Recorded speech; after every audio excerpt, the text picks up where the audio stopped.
Hello বন্ধুরা, আশা করছি তোমরা সবাই ভালো আছো। আমিও ভালো আছি। আজ আমি চলে যাচ্ছি মিষ্টি মার ঘরে। আমরা একদিন বাড়ি ছিলাম না, তা মিষ্টি মাকে পুজো দেওয়া হয়নি। দেখো অলরেডি আমি বাসন বের করে ফেলেছি, আর আমার মার পুজো দিতে মার ঘরে চলে এসেছে অলরেডি। দেখো অনেক নোংরা পড়েছে, ঘরে অনেক নোংরা হয়েছে। আমি একটু ঝাড়পোছ করে নেবো, একটু ঝাড়পোছ করে নিচ্ছি। মার গায়ে অনেক নোংরা পড়েছে, ঘরে ঝুলো পড়েছে, মাকে একটু মোছা টোছা করে নেবো।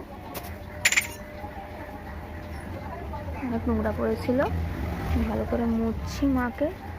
গায়েটাও নোংরা পড়েছে, মানে কী অবস্থা বলবো। আমার কাশি চলে এসেছিলো, এত নোংরা ছিল।